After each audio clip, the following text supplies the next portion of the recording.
ഓൺസിംഗും ഇപ്പോൾ എല്ലാവരുമായിട്ടൊരു ചർച്ചയൊക്കെ നടത്തുന്നു. അതായത് ഇപ്പോഴാകട്ടെ പല ഇൻവെസ്റ്റേഴ്സ് ആണല്ലോ റിസോർട്ടിൽ ഇൻവെസ്റ്റ് ചെയ്യാമെന്ന് പറഞ്ഞിട്ടുള്ളത്. അങ്ങനെയിരിക്കെ പലർക്കും അതിൽ വലിയ താല്പര്യവുമില്ല.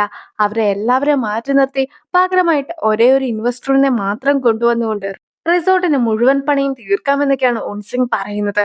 ആരാണ് ഇൻവെസ്റ്റർ എന്നൊന്നും അറിയിക്കുകയില്ലെങ്കിൽ പോലും അവർക്ക് ഓൺസിംഗിന് വിശ്വാസം ആയതുകൊണ്ട് തന്നെ അതിനോട് യോജിക്കുന്നു.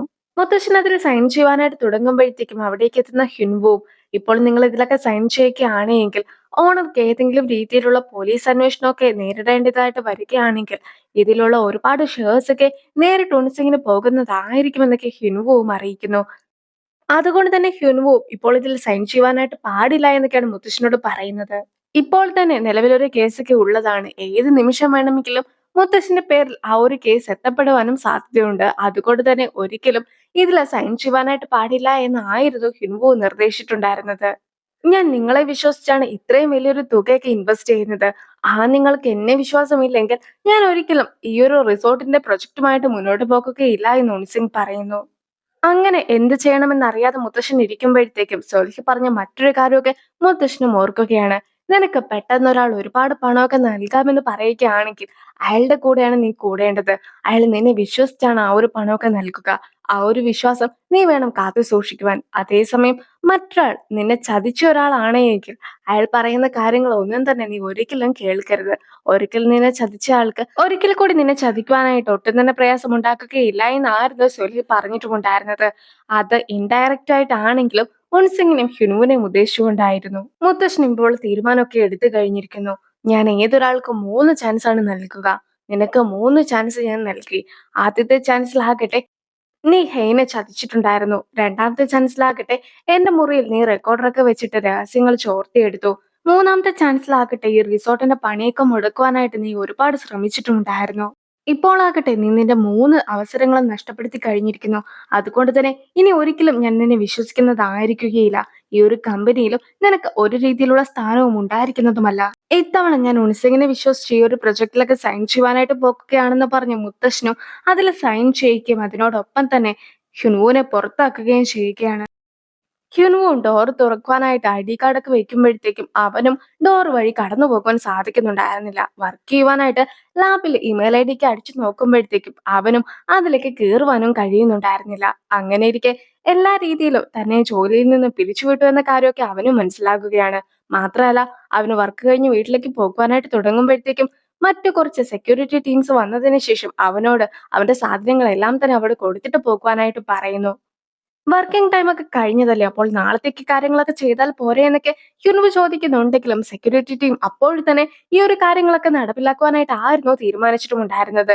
അങ്ങനെ ഇരിക്കെ അവിടെ എത്തുന്ന ഹെയ്നും ഇന്ന് വർക്കിംഗ് ടൈം അവസാനിച്ചത് കൊണ്ട് തന്നെ ഹ്യുൻവുനെ വെറുതെ വിടണമെന്നും ഈ ഒരു സ്റ്റോറിന്റെ കാര്യങ്ങളെല്ലാം തന്നെ ഞാനാണ് നോക്കുന്നതെന്നും പറഞ്ഞുകൊണ്ട് സെക്യൂരിറ്റി ടീമിനൊക്കെ പറഞ്ഞയക്കുകയാണ് ഹെയ്നും. നീ എന്തിനാണ് ഇവരെ അപമാനിക്കുന്നതൊക്കെ ഏറ്റുവാങ്ങുന്നത്?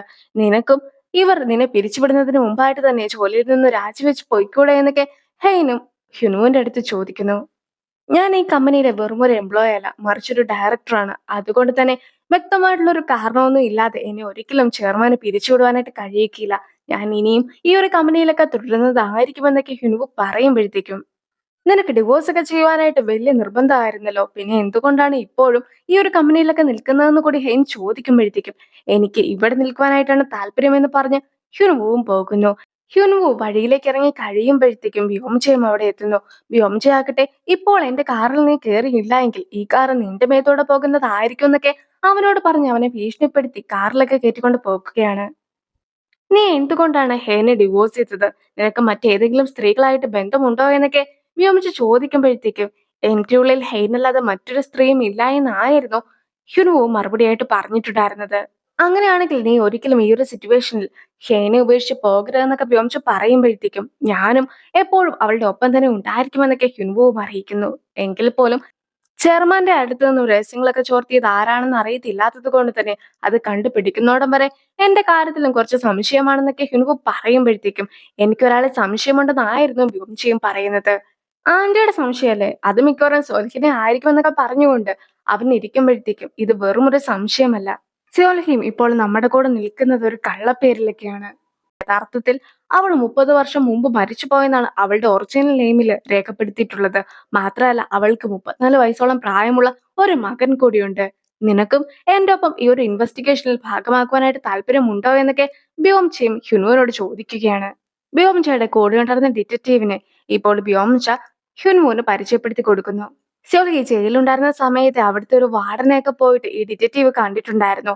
അങ്ങനെയിരിക്കെ സോൽഹി തന്റെ മകനെ അവിടെ ഉണ്ടായിരുന്ന എവർഗ്രീൻ ഓർഫനേജിലൊക്കെയാണ് കൊണ്ടുപോയി ആക്കിയിട്ടുള്ളതെന്ന വിവരം അറിഞ്ഞിരിക്കുകയാണ്. ഇതേ ഓർഫനേജ് ഉള്ള സ്ഥലത്തായിരുന്നു അവരും അവരുടെ ഹണ്ടിങ് ഒക്കെ നടത്തുന്ന ആ ഒരു ഗസ്റ്റ് ഹൗസ് എല്ലാം തന്നെ പണിതിട്ടുമുണ്ടായിരുന്നത്. അങ്ങനെയിരിക്കെ ആ ഒരു ഓർഫനേജ് ഗസ്റ്റ് ഹൗസിന്റെ അടുത്തല്ലായിരുന്നു എന്നൊക്കെ ഹ്യുൻവ ചോദിക്കുമ്പോഴത്തേക്കും ഈ ഓർഫനേജിലേക്ക് ആയിരുന്നു മുത്തശ്ശനും സോൽഹിയും കൂടി ചേർന്നിട്ട് പതിറ്റാണ്ടുകളായിട്ട് പണമൊക്കെ അയച്ചുകൊണ്ടിരുന്നതും. എന്തായാലും ഇപ്പോൾ അതിനെക്കുറിച്ച് കൂടുതലായിട്ടൊക്കെ അന്വേഷിക്കുവാനായിട്ട് അവർ 3 പേരും കൂടി ഇറങ്ങി തിരിച്ചിരിക്കുകയാണ്. നേരത്തെ ഗസ്റ്റ് ഹൗസിലെ ജോലിക്കാരുണ്ടല്ലോ, അവരെ പോയി ഹ്യുൻവുവും ടീമും കാണുന്നു. അവരോട് സംസാരിച്ച് കഴിയുമ്പോഴത്തേക്കുമാണ് പണ്ടത്തെ ആ ഒരു ഓർഫനേജ് ഒന്നും തന്നെ ഇപ്പോഴില്ല. അതെല്ലാം തന്നെ കത്തി നശിച്ചുപോയി. പിന്നെ നിങ്ങളുടെ ഒപ്പം അന്ന് ഹണ്ടിങ്ങിന് ഒരാൾ കൂടി വന്നിട്ടില്ലായിരുന്നോ? അയാളെ കണ്ടപ്പോഴത്തേക്കും ശരിക്കും ഈ ഒരു ഓർഫനേജിൽ പണ്ടുണ്ടായിരുന്ന മറ്റൊരു കുട്ടീനെയാണ് എനിക്ക് ഓർമ്മ വന്നതെന്നൊക്കെ അയാളും പറയുന്നുണ്ട്. ആ ഒരു കുട്ടീനെ പിന്നീട് യുഎസിലേക്ക് ആരൊക്കെയോ അഡോപ്റ്റ് ചെയ്തുകൊണ്ട് പോയെന്നായിരുന്നു ഞങ്ങൾക്കും അറിയുവാനായിട്ട് കഴിഞ്ഞ വിവരമെന്നൊക്കെ അവർ പറഞ്ഞു കഴിയുമ്പോഴത്തേക്കും ഉൻസിങ്ങിനെയും ഇതുപോലെ യുഎസിലേക്ക് അഡോപ്റ്റ് ചെയ്തുകൊണ്ട് പോയതാണെന്നുള്ള കാര്യം ഹ്യുനുവും ടീമും ഓർക്കുകയാണ്. അതുകൊണ്ട് തന്നെ ഉൻസിങ്ങും ആ ഒരു കുട്ടിയും ഒരേ ആളായിരിക്കുമോ എന്ന് കൂടി അവർ സംശയിക്കുന്നു. എന്തുകൊണ്ടാണ് സ്യോൽഹി ഉൻസിങ്ങിന് വാച്ച് നൽകിയതെന്ന് മാത്രമായിരുന്നല്ലോ ഹ്യുൻവുന് സംശയമുണ്ടായിരുന്നത്. ഇപ്പോൾ ആകട്ടെ ആ ഒരു സംശയം എല്ലാം തന്നെ മാറിയിരിക്കുന്നു. ഉൻസിങ്ങും സൊൽഹിയുടെ മകനാണെന്നുള്ള സത്യം അവനും മനസ്സിലാക്കി കഴിഞ്ഞിരിക്കുന്നു.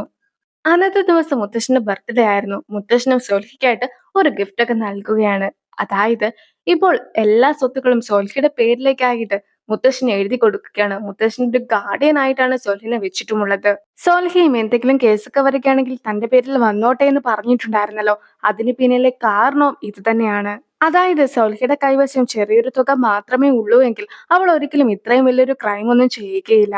അതുകൊണ്ട് തന്നെ എല്ലാ സ്വത്തുക്കളും സോൽഹിക്ക് നൽകുകയാണെങ്കിൽ മാത്രമേ ഇപ്പോൾ അവളാണ് ഈ ഒരു കുറ്റമൊക്കെ ചെയ്തതെന്നും പോലീസ് വിശ്വസിക്കുകയുള്ളൂ. അങ്ങനെ മുത്തശ്ശനും എല്ലാ സ്വത്തുക്കളും സോൽഹിയുടെ പേരിലായിട്ട് നൽകുന്നു.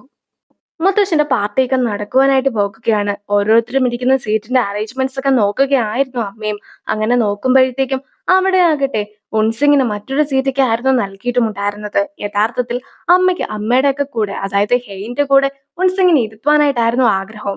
പക്ഷേ സൊൽഹി ആകട്ടെ അവനെ മാറ്റിയിരുത്തുവാനായിട്ടൊക്കെ ആവശ്യപ്പെട്ടിരിക്കുകയുമാണ്.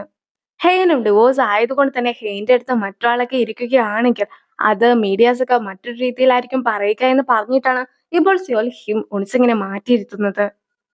ഞങ്ങളുടെ വീട്ടിൽ എന്റെ അമ്മ മരിച്ചു എന്നത് സത്യം തന്നെയാണ്. എങ്കിൽ പോലും അമ്മ കഴിഞ്ഞാൽ രണ്ടാമതായിട്ട് വീടിന്റെ എല്ലാ ചുമതലയും ഉള്ളത് ഹെയിന്റെ അമ്മയ്ക്ക് തന്നെയാണ്. അതുകൊണ്ട് തന്നെ നീ ഇല്ലാത്ത സ്വാതന്ത്ര്യമൊന്നും ഇവിടെ എടുക്കേണ്ടതായിട്ടില്ല എന്നാണ് സൊൽഹിയുടെ അടുത്ത് വ്യോമിച്ചു വന്ന് പറയുന്നത്. അതൊക്കെ കേൾക്കുമ്പോഴത്തേക്കും ഹെയിന്റെ അമ്മയ്ക്ക് സന്തോഷമൊക്കെ ആകുന്നുണ്ട്. അങ്ങനെ ഇരിക്കെയാണ് വ്യോംചയും സൊൽഹിയുടെ കയ്യിലുണ്ടായിരുന്ന ഒരു മോതിരമൊക്കെ കാണുന്നത്. ഇപ്പോൾ അതിനെക്കുറിച്ച് സംസാരിക്കുവാനായിട്ട് അച്ഛന്റെയും അടുത്തെത്തിയിരിക്കുന്നു. ഇത് എന്റെ അമ്മയുടെ കയ്യിൽ കിടന്ന മോതിരമാണ്. അമ്മ മരിച്ചതിന് ശേഷം ഈ മോതിരം എന്റെ സ്വന്തമാണ് ആകേണ്ടത്, അല്ലാതെ ഇവളുടെ സ്വന്തമല്ല. അച്ഛൻ ഒരുപാട് വർക്ക് ചെയ്യുന്ന ആളാണെന്നൊക്കെ എനിക്കറിയാം. പക്ഷെ അച്ഛനും ആളുകളുടെ സ്വഭാവം തിരിച്ചറിയുവാൻ സാധിക്കാതായി പോയല്ലോ എന്നൊക്കെ പറഞ്ഞുകൊണ്ട് വ്യോംചയും മുത്തശ്ശനോട് സംസാരിക്കുന്നു. അച്ഛൻ എന്റെ മൂത്ത ചേട്ടനെ വീട്ടിൽ നിന്നും പുറത്താക്കി. രണ്ടാമത്തെ ചേട്ടനെ ആകട്ടെ ഒരു മണ്ടനെ പോലെയാണ് ഇപ്പോഴും കണ്ടുകൊണ്ടൊക്കെ ഇരിക്കുന്നത്. ഇനി മിച്ചം ആരാണ് അച്ഛനുള്ളത്? ഇവളെ വിശ്വസിച്ചാണോ അച്ഛനെ ഇരിക്കുന്നതെന്നൊക്കെ ആയിരുന്നു സ്യോൽഹിനെ കുറിച്ച് വ്യോമിച്ച് പറയുന്നത്. ഞാൻ ജയിലിൽ പോകേണ്ട ഒരു സിറ്റുവേഷൻ ഒക്കെ വന്നപ്പോഴത്തേക്കും എന്റെ മക്കൾ എല്ലാവരും പിന്തിരിഞ്ഞു. പക്ഷെ ഇവൾ മാത്രമായിരുന്നു എനിക്ക് പകരമായിട്ട് ജയിലിൽ പോകാമെന്ന് സമ്മതിച്ചിട്ടുണ്ടായിരുന്നെന്നൊക്കെ അച്ഛൻ പറയുമ്പോഴത്തേക്കും ഇവൾ ഇതിനു മുമ്പും ജയിലിൽ കിടന്നതാണ്. അവിടെ വെച്ച് ഇവൾക്കൊരു കുട്ടി പോലും ഉണ്ടായതാണ്. അങ്ങനെയുള്ള അവൾക്ക് ജയിലിൽ പോകുവാൻ വലിയ പേടിയൊന്നും കാണുകയില്ല എന്ന് വ്യോമിച്ച് പറയുമ്പോഴത്തേക്കും സോൽഹിയും കള്ളക്കരച്ചിലൊക്കെ കരഞ്ഞിട്ട് ഈ ഒരു മോതിരമൊന്നും ഇനി ഞാൻ സ്വീകരിക്കുന്നതായിരിക്കുകയില്ല എന്ന് പറഞ്ഞ് മോതിരവും ഊരി വെക്കുന്നു. വ്യോമിച്ച് ആ ഒരു മോതിരമൊക്കെ എടുത്തു നിൽക്കുമ്പോഴത്തേക്കും സോൽഹിയുടെ കരച്ചില കാണുന്ന മുത്തശ്ശനും ശരിക്കും നിന്നെ ജയിലിലേക്ക് ആയിരുന്നില്ല, മറിച്ച് മെന്റൽ ഹോസ്പിറ്റലിലേക്കായിരുന്നു അയക്കേണ്ടിയിരുന്നതെന്നൊക്കെ പറഞ്ഞുകൊണ്ട് വ്യോമിച്ചയുടെ അടുത്ത് സംസാരിക്കുമ്പോഴത്തേക്കും വ്യോമിച്ചയ്ക്കും ആകെ ദേഷ്യം വരുന്നു. അങ്ങനെ ഇരിക്കുന്ന വ്യോമിച്ചയാകട്ടെ സോൽഹിയുടെ മുടിയിലൊക്കെ പിടിച്ച് വലിച്ച് ആകെ വഴക്കുണ്ടാക്കുകയാണ്. വ്യോമിച്ച് സോൽഹിനെ ഉപദ്രവിക്കുന്നത് കാണുന്ന മുത്തശ്ശനും വ്യോമിച്ചക്കിട്ട് തല്ലുന്നു. നിന്റെ അമ്മയ്ക്ക് എന്നോടുള്ള വൈരാഗ്യം കൊണ്ടാണ് നിന്നെ പോലെ ഒരു മകളെയൊക്കെ എനിക്ക് നൽകിയത്. അതുകൊണ്ട് തന്നെ നീ ഇനി ഈ വീട്ടിലെ നിൽക്കുവാനായിട്ട് പാടില്ല എന്ന് പറഞ്ഞ് വ്യോമിച്ചനെ കൂടി അച്ഛൻ പുറത്താക്കുകയാണ്. ബിയോൻഷിയും ആകെ കരഞ്ഞുകൊണ്ട് വീട്ടിൽ നിന്നും ഇറങ്ങി പോകുമ്പോഴത്തേക്കും മുത്തശ്ശനാകട്ടെ സോൽഹിനെ സമാധാനിപ്പിക്കുന്ന തിരക്കിലായിരുന്നു. ബിയോംചയും ഡിറ്റക്റ്റീവിന്റെ അടുത്ത് എത്തിയതിനു ശേഷം കയ്യിലുണ്ടായിരുന്ന സ്യോൽഹിയുടെ മുടിയൊക്കെ ഡിറ്റക്റ്റീവിന് നൽകുന്നു. മാത്രമല്ല ഉൺസിംഗ് ഉപയോഗിച്ച ഒരു ചീപ്പും കൂടി ഡിറ്റക്റ്റീവിന് നൽകുകയാണ്. DNA ടെസ്റ്റ് നടത്തുവാനായിട്ടായിരുന്നു ഇത് രണ്ടും കൊടുത്തിട്ടുമുണ്ടായിരുന്നത്.